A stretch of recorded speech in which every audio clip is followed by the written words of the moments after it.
welcome into our first YouTube Gridiron preview show, where the beginning half of the show will actually have the P being silent.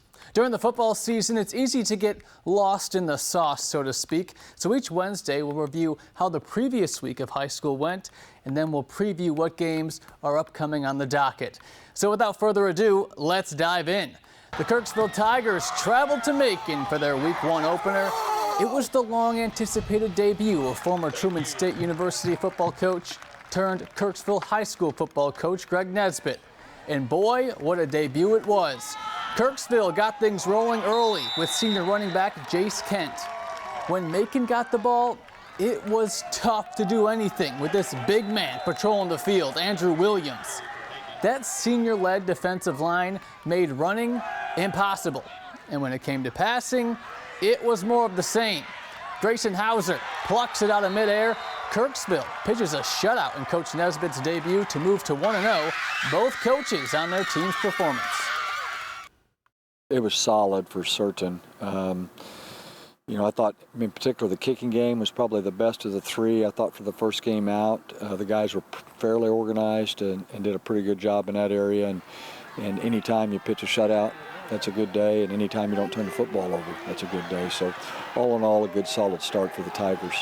You know, after I reviewed film and looked at some things, we did a lot of good things. You know, the only issue is we just got to put the ball in the end zone. You know, that's the most important thing. But, you know, really, when you look back at it, it was 4 plays, 28 points worth. That really hurt us. Otherwise, you know, our defense really did a good job. I mean, we gave up some stuff, but, you know, we didn't give up big plays. We forced them to punt a few times. You know, we had some opportunities where, you know, it was give or take, whether it was a turnover or if it wasn't. But it was one of those things where it wasn't as bad as it seemed, but it took me a few times watching the film to try to figure that out. The Schuyler County Rams went from winless in 2021 to district champions in 2023. Their title defense began against Iowa's Seymour, and it was truly the Elliott Sevitz show. After losing so much talent in the offseason, there were a few question marks on the offensive side of the ball. But Sevitz turned that question mark into an exclamation point after he scored 4 first-quarter touchdowns. It's another first win for a new coach in the area, and he's excited about their performance. I thought our boys played really well, and it was a whole team effort. We got everybody in. Everybody got to play meaningful snaps, and it was just a good team win. Physicality-wise, we were a lot more physical than the other team. They were a younger team. So I wasn't looking for their physicality as much as I want to see how our boys' technique and if they were executing the plays the correct way. And for the most part, they did, and that was exactly what we wanted to see. That's just the beginning of what transpired during Week 1. We don't have enough time to talk about each individual game. Let's run through some scores before we move on to Week 2.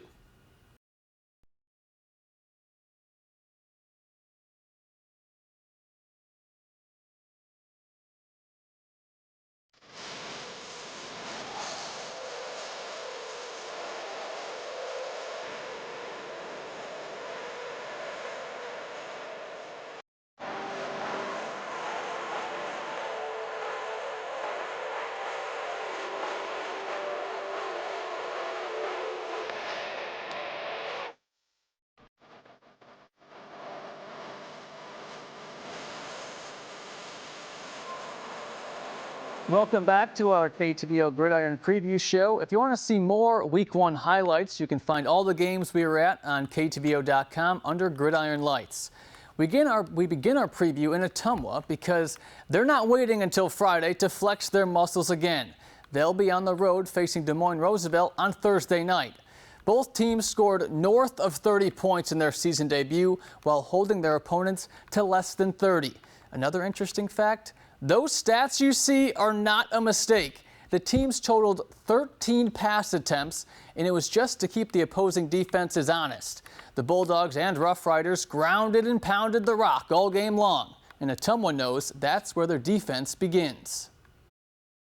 Well, what we got to do is always stop the run defensively and get off the field on third down. That's something that we need to improve of compared to our, looking at our first game is get off the field on third down and long, no penalties, that type of stuff to keep them having to keep that drive alive. But offensively, we can't turn the football over. It's a matter of who's got the football, and we just got to polish up some of the things that we missed on last Friday. Moving over to Friday, it's another full slate of games throughout the Heartland. And the KTVO Tailgate Tour, sponsored by the Nemo DFC, will be in Kirksville this week as they take on their rival Chillicothe.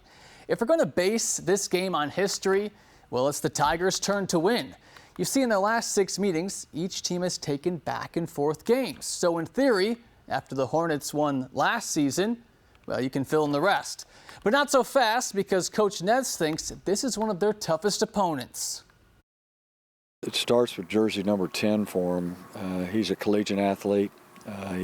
He made it to the state finals in 100 meters last year. I think he ran for a couple hundred last week in their opener with Marshall.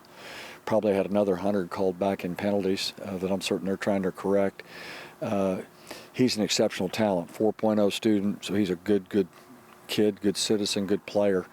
And then their offensive line really jumps out and grabs you. They've got 2 guys, 75, their center's another collegiate player in my opinion, and a lot of those guys turn around and play on defense as well. So I think they've got a good balanced team. They're not like us, they're not very flashy.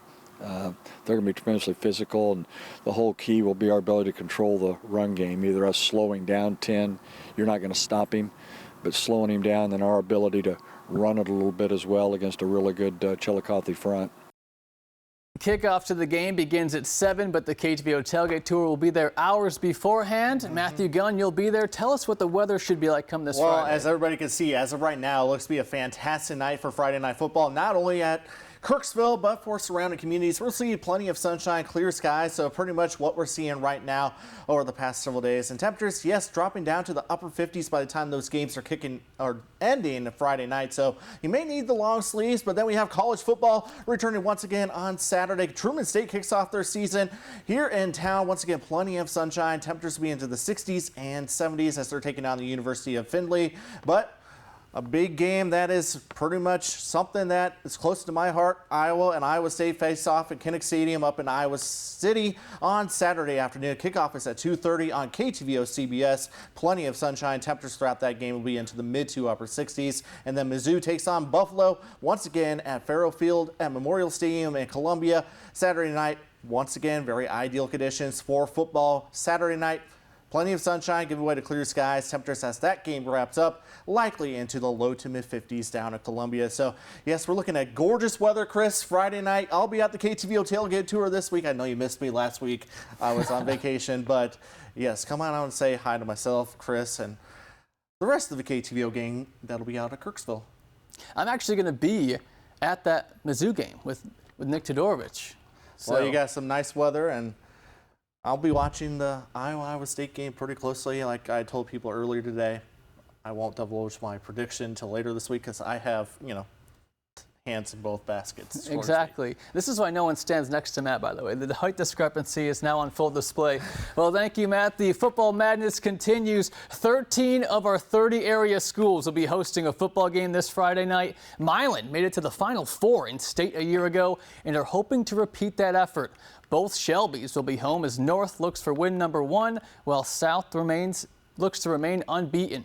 And Pekin, after a dominating 76-0 victory over Cardinal, now puts Van Buren in his sights. These are the remaining home games in our viewing area this week.